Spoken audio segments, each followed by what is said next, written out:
En esta mañana voy a estar predicando o enseñando una palabra que yo sé que marcará la vida suya para lo mejor. Acuérdese lo que le dije, marcará la vida suya para lo mejor. Amén. Dios siempre está tratando con sus hijos de una manera muy especial.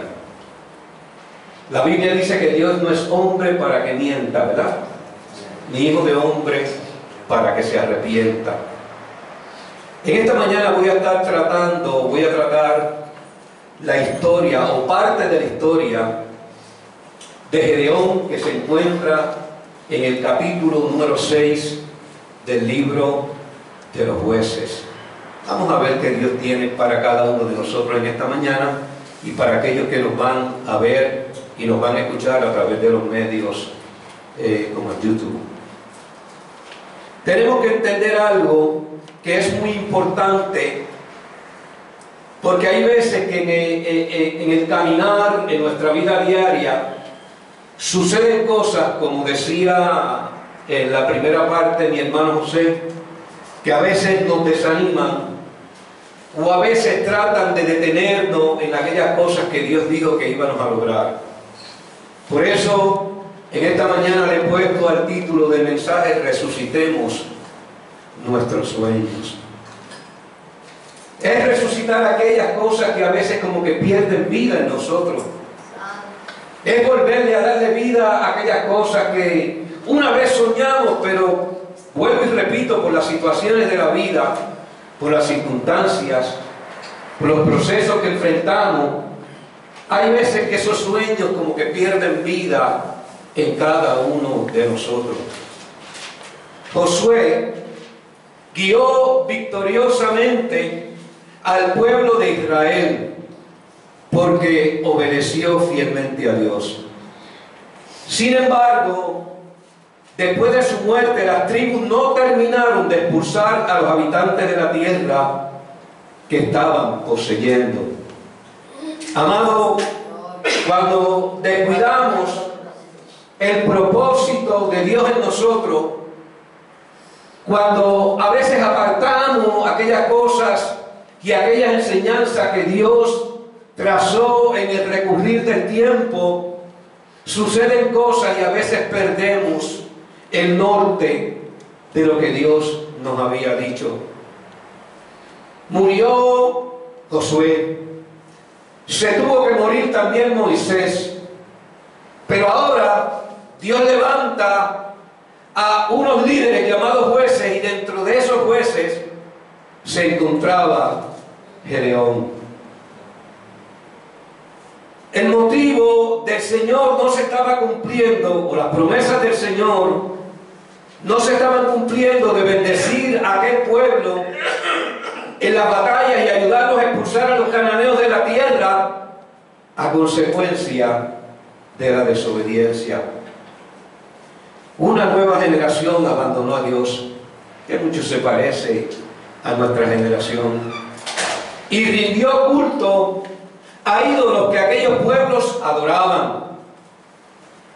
Es para nosotros, amados, de gran importancia enseñar a nuestra descendencia a seguir y a obedecer a Dios para que no sufran las consecuencias de la desobediencia. Cuando estudiamos la palabra podemos ver que muchos años después, es posible que 200 años aproximadamente, aparece la figura de este juez o de este líder llamado Gedeón, que es el que vamos a estar trabajando en esta mañana. Cuando estudiamos a Gedeón podemos ver que él estaba desilusionado. Él prefirió esconderse de los madianitas y estaba preparando, dice la Biblia, el trigo en un lagar. Lagar era el lugar donde se morían las uvas para preparar el vino. El lagar no era el lugar para el trigo, porque el lagar era muy pequeño. Amado, hay un principio que yo quiero compartir contigo y con aquellos que nos van a ver a través de YouTube, que dice: cuando estamos inseguros de nosotros mismos, escondemos lo que Dios ha depositado en nosotros. Y esto le da fuerzas o alimenta lo que no somos. ¿Cuántas vidas nosotros hemos podido bendecir y hemos cerrado nuestra boca? ¿Cuántas almas Dios ha permitido que lleguen a nuestras vidas con una necesidad y nosotros hemos cerrado nuestro corazón? Amados, cuando nos escondemos, lo que estamos haciendo es evadiendo nuestras responsabilidades. Nuestras responsabilidades como padres, nuestras responsabilidades, ustedes como madres, y nuestras responsabilidades como hijos de Dios. Amados, cuando hablamos de resucitar, estamos hablando de volverle a darle vida a algo que se está muriendo en nosotros. Pero Gedeón había nacido con un nombre con de propósito. Gedeón había nacido con un nombre que, aunque él mismo no estaba experimentando las bendiciones de aquel nombre, cuando estudiamos el nombre de Gedeón, mire lo que significa. Significa destructor, significa guerrero, significa poderoso. Gedeón fue el quinto de los jueces de Israel. Tenía un nombre que tenía propósito, pero las circunstancias que estaba viviendo lo hacían desconocer para lo que Dios lo había llamado. Cada uno de nosotros tenemos un nombre. Cada uno de nosotros portamos con una bendición de parte de Dios. Pero hay veces que las circunstancias nos detienen a entender que tenemos un nombre, portamos la bendición de Dios, portamos el favor y la gracia del Señor. Y ahora vamos a entrar en la palabra en Jueces capítulo 6, verso número 1. ¡Qué coincidencia!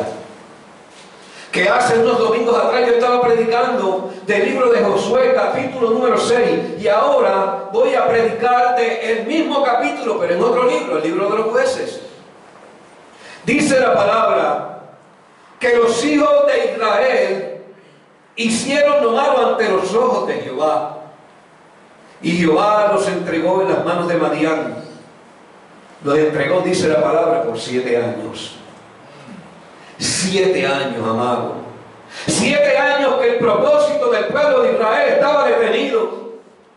7 años que había una palabra que no se estaba cumpliendo a consecuencia de que los hijos de Jehová, dice la palabra, estaban haciendo lo malo. Estaban caminando de espaldas a Dios. Amado, cuando la Biblia dice que hicieron lo malo, hay que entender que no hay nada oculto que no haya de salir a la luz. Lo oculto es mejor que sea revelado, porque si no nos puede destruir. Amado, que me escucha a través de estos medios, hay cosas ocultas que Dios quiere cambiar o Dios quiere revelar, porque lo oculto trae oscuridad a la vida de los seres humanos.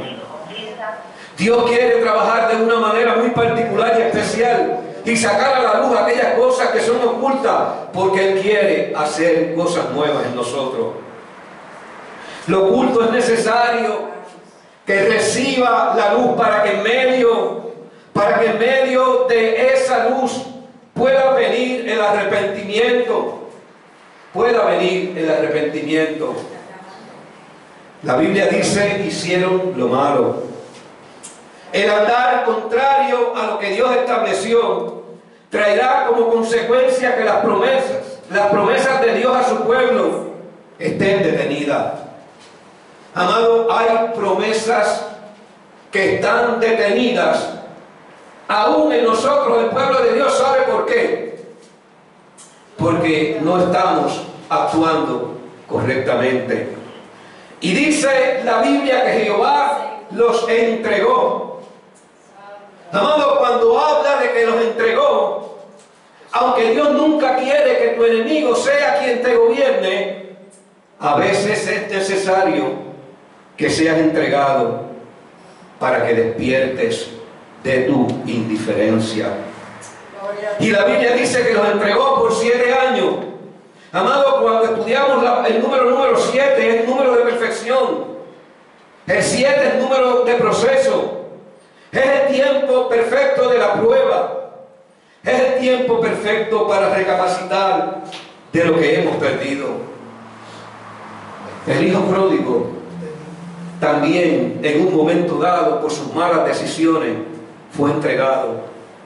La Biblia dice que fue entregado a lo vil, a lo bajo, a la escasez. Pero pudo recapacitar a tiempo de lo que se estaba perdiendo y fue y llegó de nuevo a la casa del Padre. Hay vidas que me están viendo a través de estos medios que tienen que volver a la casa del Padre. Se están perdiendo lo mejor porque en la casa del Padre hay pan, hay palabra de vida, hay palabra de esperanza. Y la Biblia dice que lo entregó a Madián. ¿Sabe lo que significa Madián? Madián significa lugar de juicio y lugar de conflicto. Dios tiene la autoridad de hacer con nosotros lo que Él quiera, porque Él es el Padre. Pues somos sus hijos. Pero aunque en un momento te entregue, no te abandonará, amado que me escucha. Tú sigues siendo su hijo, aunque estés pasando por el tiempo de la prueba. Tú sigues siendo su hijo, aunque estés pasando por el tiempo del proceso. Tú sigues siendo su hijo. Y más adelante en el verso número 2 dice: y la mano de Madián prevaleció contra Israel. Y los hijos de Israel, por causa de los madianitas, se hicieron cuevas en los montes y cavernas y en lugares fortificados. Amado, cuando yo estudiaba esto, yo decía, la mano de Madián, la contienda, la rencilla. Cuando nos desconectamos del Dios que gana nuestras batallas, no podemos vencer, jamás podemos vencer. Pues Él declaró que sin Él nada podemos hacer. Y la Biblia dice que se hicieron cuevas. Los que fueron escogidos para dar a conocer el nombre de Dios, para dar a manifestar el nombre de Dios, para hacer luz en medio de las tinieblas, el pueblo de Israel, ahora se encuentran viviendo en cuevas oscuras. Lugar donde no pueden ser productivos. ¿Qué se puede producir en una cueva? Si donde no hay luz no hay esperanza, donde no hay paz, tú no puedes ser un agente de paz. Pues sucedía, verso número 3, que cuando Israel había sembrado, subían los madianitas y los amalecitas y los hijos del oriente contra ellos, subían y los atacaban. Amado, la Biblia dice que cuando Israel había sembrado, esperaban que Israel sembrara para destruir. Porque no solamente es tanto sembrar, amado, es también tener la capacidad de proteger lo que ya Dios ha sembrado en nosotros. No es solamente yo sembrar una palabra, es protegerme a mí mismo de aquellas cosas que Dios ha sembrado en mí. Cada uno de nosotros tenemos una responsabilidad, no solamente delante de Dios, la tenemos delante de la casa, delante de la familia, delante de nuestros hijos, la tenemos delante de los pueblos, de las ciudades, la tenemos delante de aquellos que no han conocido la verdad de Dios, la tenemos, amado. Y la Biblia dice que ellos atacaban a Israel después que había sembrado. Hay unos principios que debemos de entender en esta mañana para no perder aquellas cosas que Dios ha sembrado en nosotros. Y número 1, yo puse aquí, congregarnos. No dejar de congregarnos como algunos tienen por costumbre. Amado, esto es bien importante. La costumbre no debe ser dejar de congregarnos. La costumbre debe ser congregarnos. ¿Saben por qué? Porque la Biblia muchos años antes dijo: allí envía Jehová bendición y vida eterna. ¿Por qué envía? Porque está su pueblo unido, porque está congregado. Ahí es que Dios envía, dice la palabra, bendición y vida eterna. Esa semilla que Dios ha sembrado en nosotros hay que cuidarla. Amado, hay que abonarla. Esa semilla hay que protegerla. Si usted no protege esa semilla muere en la tierra. Si usted no protege aquellas cosas que Dios depositó en ti, no importa el tiempo que llevemos en el Evangelio, no importa el tiempo que llevemos en la iglesia, esa semilla de la palabra se va a ir secando hasta morir en cada uno de nosotros. Sí, la descuidamos. Pero también tenemos que cuidar la semilla que se llama fe. Para yo cuidar esa semilla que se llama fe, tengo que poner esa semilla fe por obra. Porque la Biblia dice que porque la fe sin obra es ¿qué? Muerta. Entonces esa semilla yo tengo que irle abonando obra. Obra, amado, para que se mantenga activa. Muchas veces hemos dicho que los católicos, los apostólicos y romanos se creen que por la obra se van a salvar. Eso es una realidad. Pero también la Biblia me dice que para que esa fe tenga vida, para que esa semilla llamada fe tenga vida, yo tengo que obrar conforme a la palabra del Señor. Dios nos ama, pero tenemos que guardar esa semilla llamada fe. Número 3 es mantenernos fuertes en medio de las adversidades. Amado, estamos viviendo un tiempo donde el enemigo de las almas se ha levantado contra ti, contra tu casa, contra tu familia, contra la iglesia del Señor. Gloria a Dios. Ahora vamos a tratar un texto que, aunque fue dado para una iglesia en los tiempos del apóstol Pedro, se hace una realidad en nosotros y en nuestra vida. Tenemos que mantenernos fuertes en medio de adversidades, en medio de las pruebas. El que prometió estar con nosotros va a estar siempre con nosotros. Él no miente, Él es el mismo ayer, hoy y siempre. Su palabra, tenemos que cuidar su palabra en nuestra vida. ¿Cómo la cuidamos? Ejecutando la misma.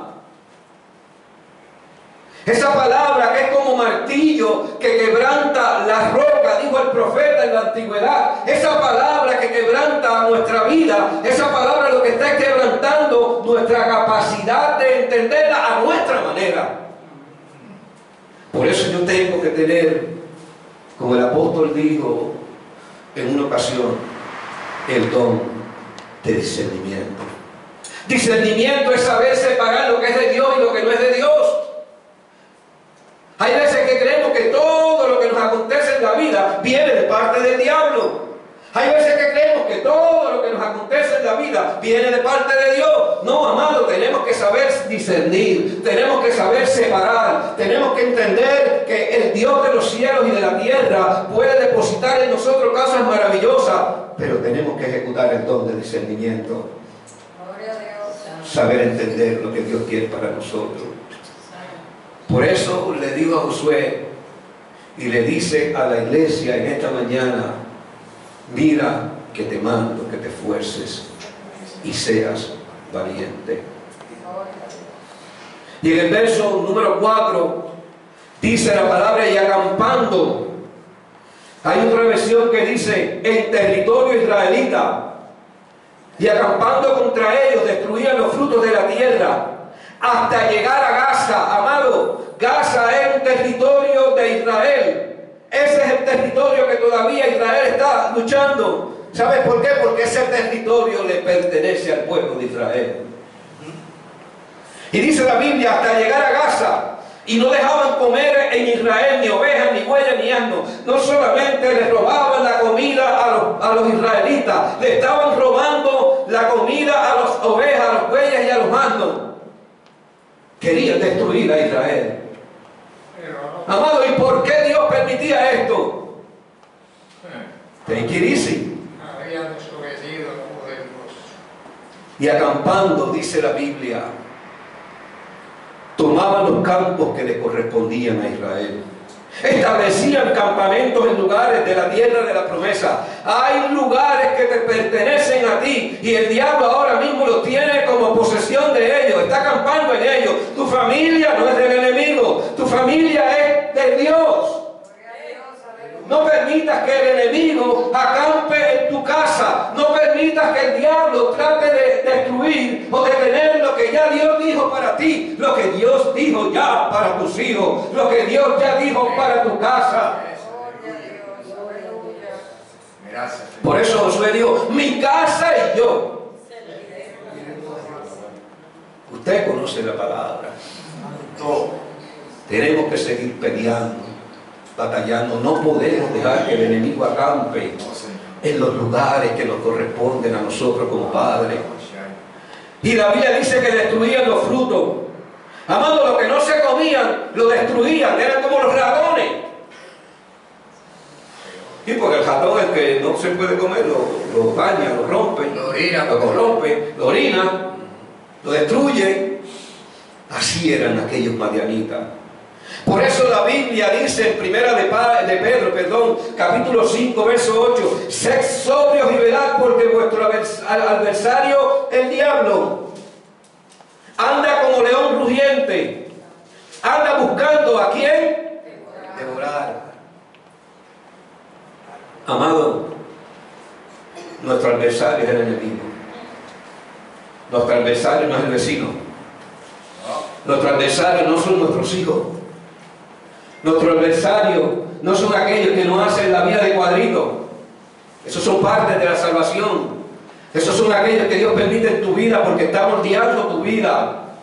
Yo tenía un pastor en la ciudad de Orlando, pastor Roberto Candelario, a quien le debo mucho, un padre para mí espiritual. Él nos decía siempre, tu enemigo es la lija que te está puliendo. Tu enemigo es aquella lija que está tratando con tu vida para que tú seas un mejor creyente, para que tú seas un mejor hijo de Dios, para que tú seas un mejor padre, para que tú seas una mejor madre, para que tú seas un mejor hijo de Dios. Y hay veces que nos levantamos contra los que no son nuestros enemigos. Sed sobrio y velad, dice la palabra. Porque vuestro adversario, tu adversario, el adversario de ustedes, mi adversario, el diablo anda, dice la Biblia, como león rugiente. Anda buscando, dice la Biblia, a quien devorar. Cuando la Biblia dice sed sobrio, en este contexto no se refiere a la abstinencia de alcohol. La gente dice por ahí, bueno, lo que pasa es que yo dejé el alcohol hace tiempo. Aquí en este contexto no se refiere a eso. En este contexto se está refiriendo que tengas una mente clara, una mente limpia, libre de influencias negativas, sensato, ser prudente, es estar alerta a las tentaciones y peligros que nos rodean, es vivir una vida equilibrada, centrada en el Señor y alerta a las trampas del enemigo. Eso es el sobrio. Eso es más que dejar de consumir algún tipo de alcohol. Ni ovejas ni bueyes, dice el texto más adelante, ni asno.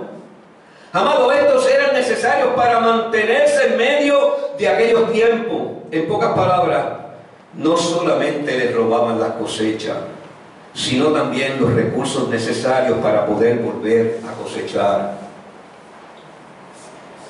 No solamente te roba finanzas, el enemigo quiere robarte la palabra. Amado, porque la palabra te hará volver a cosechar. Porque la palabra te hará volver a ser un buen padre. Porque la palabra te hará volver a entender que Él te va a multiplicar. Él no solamente quiere robarte finanzas, y aunque sí quiere destruir tu finanza, el enemigo quiere robarte esa palabra que está en tu corazón, porque si la roba de tu corazón, no sale por tu boca. Por eso es que tenemos que proteger, como dije hace unos minutos atrás, la palabra en nuestra vida. El enemigo siempre va a tratar de destruir tus recursos. ¿Sabes por qué? Porque cuando destruye tus recursos, te desanimas y no avanzas y pierdes la fe y empiezas a perder la fe y a maquinar en tu mente. ¿Por qué Dios permite estas cosas en mi vida? Estoy hablándole a un pueblo que me está escuchando a través de estos medios.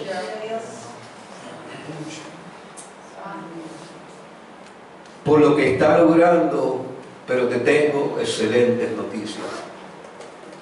Porque lo que está logrando con esto es que te vuelvas a Dios. Porque si algo hizo el pueblo de Israel en aquel tiempo de Gedeón, fue volverse a Dios y entender que sin Él nada podía hacer. Nada. Cada vez que el enemigo permite una cabecera de playa en tu vida, hay algo que nosotros tenemos que corregir. Hay algo que nosotros tenemos que realizar. La salvación, ya Jesús pagó el precio en la cruz del Calvario. Pero el apóstol en una ocasión dijo, ¿cómo escaparemos?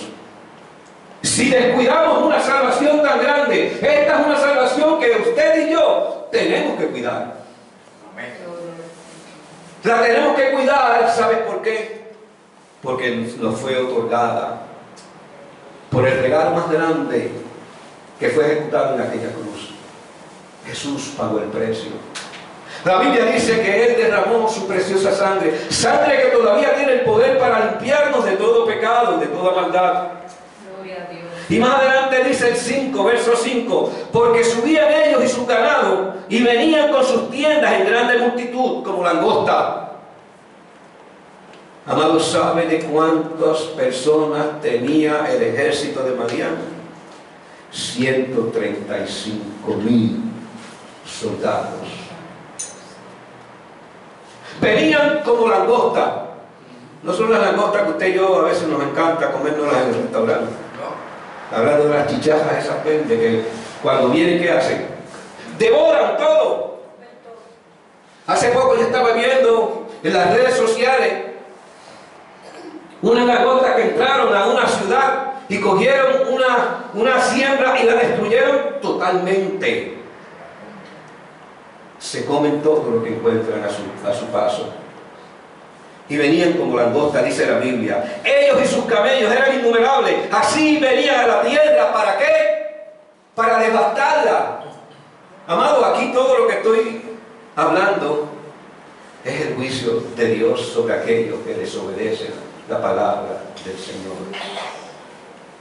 Y venían con sus tiendas, poseían no solo las cosechas, sino también sus tierras. La tierra de la promesa ahora estaba en manos de los hijos de la contienda.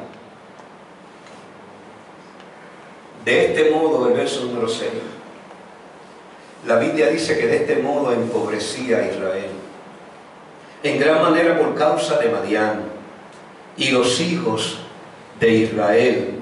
¿Qué dice la Biblia? Y los hijos de Israel clamaron a Jehová. Amado, si hay algo que nos hace clamar es el día difícil, es el día malo, es el día que a veces Dios permite en nuestra vida para que nos volvamos a Él. Por eso su palabra dice, el que se vuelve a mí, yo nunca lo echo fuera. Volveos a mí y yo me volveré a ustedes, dice la palabra, también es parte del mensaje. Y los hijos de Israel, dice el texto número 6 al final, clamaron a Jehová. Clama y yo te responderé. Lo que Dios había declarado que iban a ser cabeza y no cola, ahora estaban viviendo en las cuevas, amado. Ahora los que había Dios declarado que serían un pueblo que no pedirían prestado, ahora estaban viviendo en pobreza. Pero la Biblia dice que en un momento dado clamaron a Jehová. Y los hijos de Jehová clamaron a Jehová. Por eso la Biblia dice, clama a mí y yo te responderé. Amado, clamar no es una oración sencilla. No es lo que usted y yo hacemos a veces, que nos arrodillamos y oramos por los nuestros. El clamor sale desde lo más profundo de nuestro corazón. El clamor, ¿sabe cómo se ejecuta? Cuando necesitamos verdaderamente una intervención divina en nuestra vida. Por eso la Biblia dice, clama a mí y yo te responderé. Te voy a enseñar cosas grandes, dificultuosas que tú no conoces. Cuando tú clamas a Dios, Dios se revela no de una manera natural, se revela de una manera sobrenatural.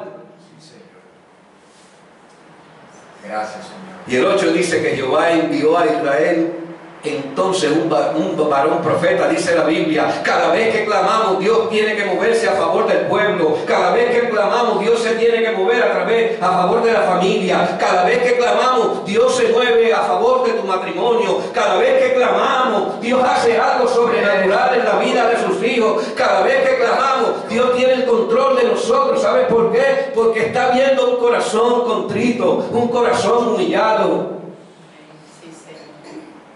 Y la Biblia dice que Jehová envió a Israel un varón profeta, al cual les dijo: así ha dicho Jehová, Dios de Israel. Cuando clamamos, Dios habla, Dios se revela. Sí, Señor. Y la Biblia dice: yo los hice salir de Egipto y los saqué de la tierra de servidumbre. Aquí viene un speech de parte de Dios. Los speech o los mensajes que no queremos oír son los mensajes que a veces no queremos oír en nuestra vida. Queremos cerrar nuestro oído, pero Dios tiene que recordarnos grandes cosas para que nosotros podamos también poder tener grandes cosas también. Yo los hice salir de Egipto y los saqué de la tierra de servidumbre. Aquí no está hablando solamente el profeta, aquí está hablando Dios a través del profeta. Los libré de mano de los egipcios y de la mano de los que le afligieron, a los cuales eché delante de ustedes y les di su tierra. Del 10. Y les dije: yo soy Jehová tu Dios. No tengan dioses de los amorreos en cuya tierra habitan. Pero no obedecieron mi voz. Y vino el ángel de Jehová y se sentó debajo de la encina que está en Ofra, la cual era de Joás Abieserita. Y su hijo Gedeón estaba sacudiendo el trigo en el lagar para esconderlo de los madianitas. Y el verso número 12. El verso número 12 dice: después que el profeta le habló, no, estoy hablando yo ahora, no es la Biblia. El ángel de Jehová se le apareció y le dijo: Jehová está contigo, varón esforzado y valiente. Después que el profeta le habló una palabra y le hizo entender por qué estaba en esa situación, ahora el ángel de Jehová, mucha gente dice que eso fue una teofanía, que fue Dios mismo el que se le reveló a Gedeón en aquel momento. Mire lo que dice: y el ángel de Jehová se le apareció y le dijo: Jehová está contigo, varón esforzado y valiente. Yo me imagino que en aquel momento Gedeón dijo: ¿de qué valiente está hablando? Ese no está hablando, no me está hablando a mí, tiene que estar hablando a otro. Si yo estoy escondido moliendo el trigo en el lagar. Varón esforzado y valiente. Y Gedeón le respondió: ah, Señor mío, después de aquella palabra que el profeta de Dios le dio, que fue Dios mismo también, ¿por qué? ahora Gedeón le respondió a Jehová: ¿Por qué? ah, Señor mío, si Jehová está con nosotros, ¿por qué nos ha sobrevenido todo esto? ¿Y dónde están tus maravillas que nuestros padres nos han contado diciendo: no nos sacó de Egipto y ahora no nos ha desamparado? Nos sacó de Egipto y ahora nos desamparaste. Me sacaste del vicio, de las drogas, y ahora me desamparaste. Dios nunca te ha desamparado. No, Señor. Jamás Dios te desamparó. Fuiste tú, fui yo, que le dimos la espalda de Dios, a Dios en un momento dado de nuestra vida, y por eso estamos pagando el precio de nuestra desobediencia. Amado que me escuchas a través de estos medios, yo sé que algún día tú vas a escuchar esta palabra. Dios nunca te ha dejado. Dios nunca te ha desamparado. Él siempre, dice la palabra, te sostendrá con la diestra de su justicia. Cuando habla de diestra, está hablando del poder de Dios. Dios tiene el poder para cambiar tus problemas, tus situaciones, tus circunstancias en oportunidades, porque Dios te ama. Y ahora nos has desamparado, dijo Gedeón. ¿Dónde están tus maravillas que nuestros padres nos contaron? Amado, la maravilla que los padres le contaron a aquellos hijos están guardadas hasta que nosotros, el pueblo de Dios, nos volvamos a Él y busquemos su rostro. Están esperando por alguien que decida volverse a Dios. Pero hay algo que yo escribí aquí que quiero que ustedes se lo lleven en el corazón también. Vivir de glorias pasadas es limitar al Dios Todopoderoso en tu presente. Él estaba diciendo de aquellas cosas que Dios hizo en el pasado. Dios también quiere que tú conozcas lo que Dios hizo en tu pasado. Pero también Dios quiere que tú entiendas que Él puede hacer las mismas cosas o mayores cosas que las que hizo ayer, hoy en tu presente. Dios dice la palabra que es el mismo hoy, mañana y siempre. Él no cambia. Gloria a Dios. El que cambia somos nosotros. Él mismo ayer, hoy y siempre. No cambia. Si lo hizo ayer, lo puede hacer hoy. Si te salvó ayer, lo puede hacer aún con aquellos que tú amas. El que te bendijo en el pasado, lo puede hacer hoy. Pero tienes que volverte a Él. Zacarías 1:3 dice: así ha dicho Jehová de los ejércitos, vuélvanse a mí y yo me volveré a ustedes, dice Jehová de los ejércitos. Amado, cuando el profeta Zacarías estaba hablando esta palabra, el pueblo se encontraba también como ahora se encuentra el pueblo de Israel, en este caso específico, en los tiempos de Gedeón. Esto es un llamado a su pueblo para que regresemos a Él, prometiendo así su favor y su gracia para aquellos que son obedientes y nos volvamos a Él.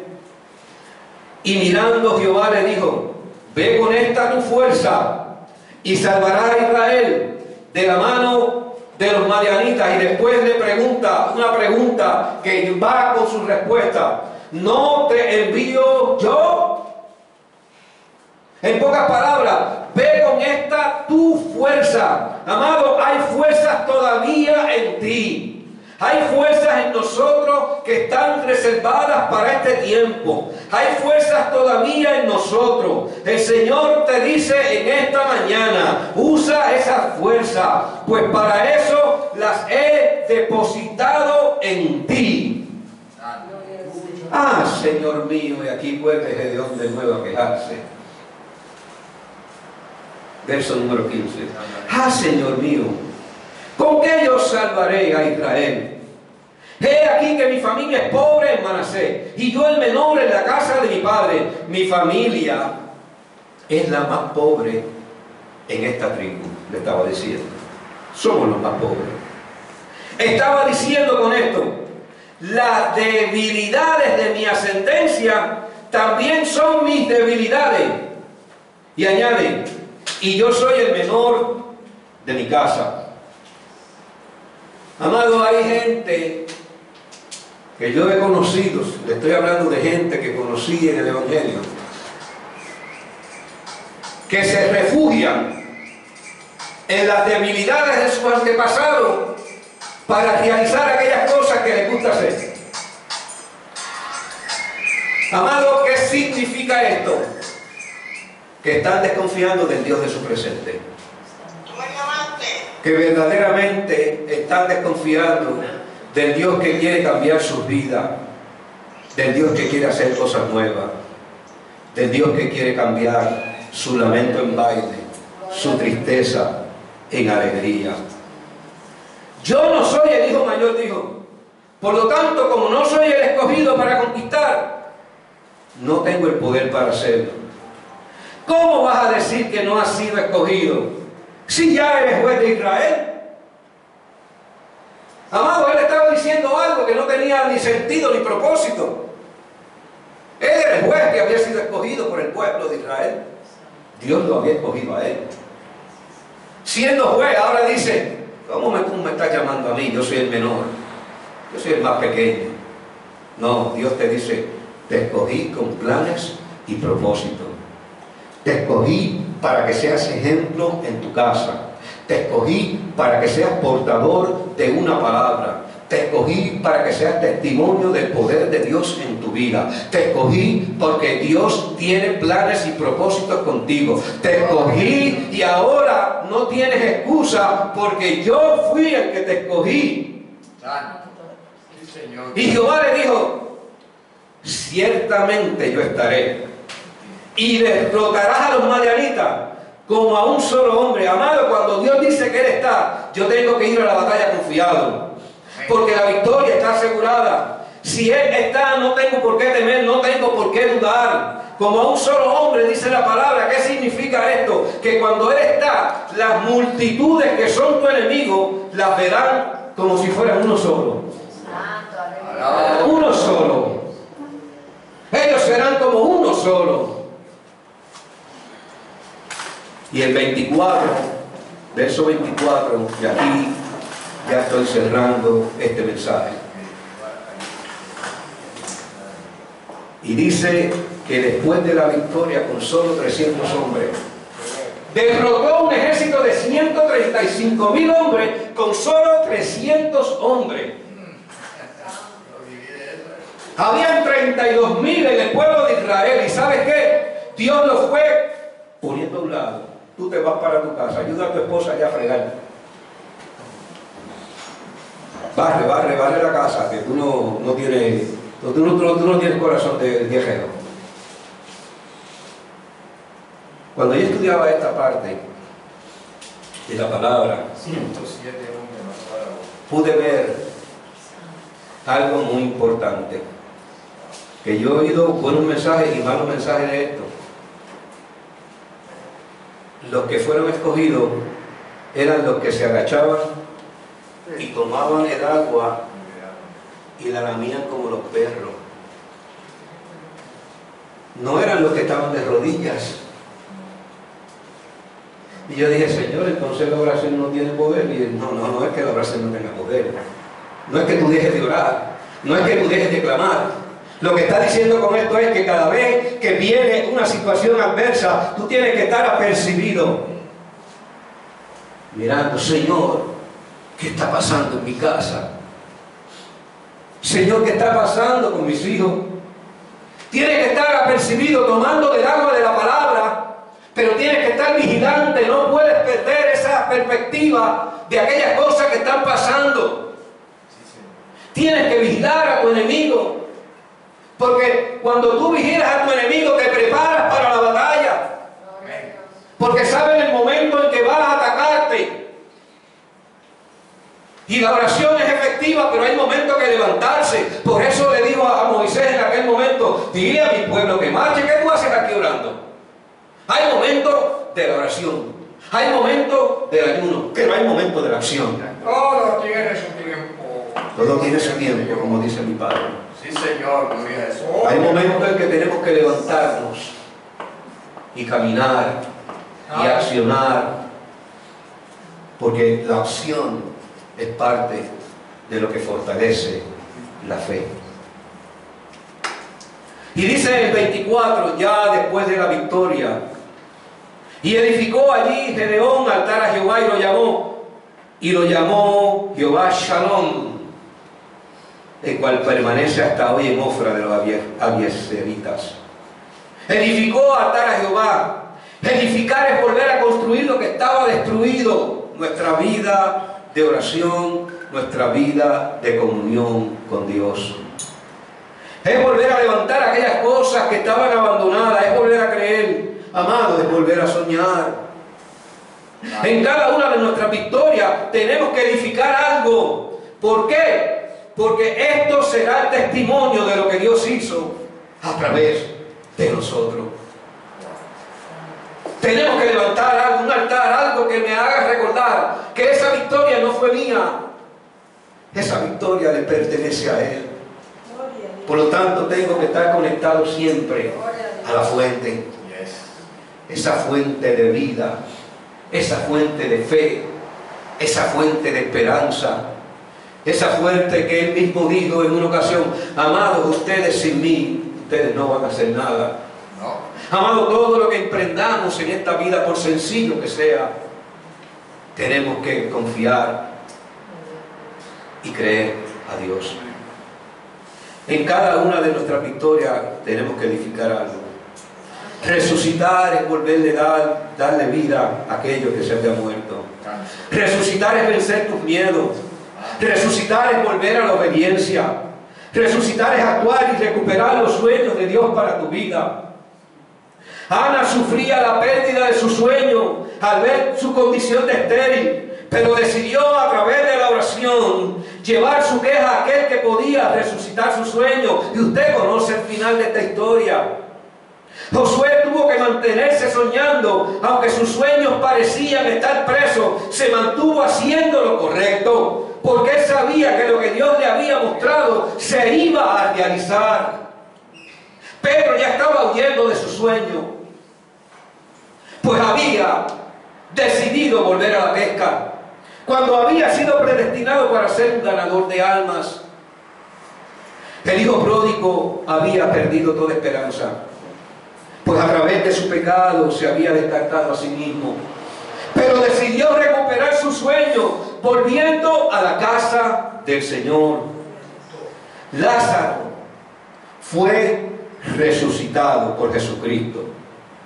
Dentro de 4 días de muerto, y a través de su resurrección pudo volver a soñar por aquello que un día deseó. Resucitó, amado, de su muerte.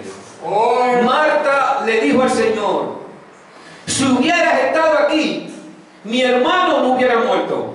Jesús le respondió: no te he dicho que si creyeres verás la gloria de Dios.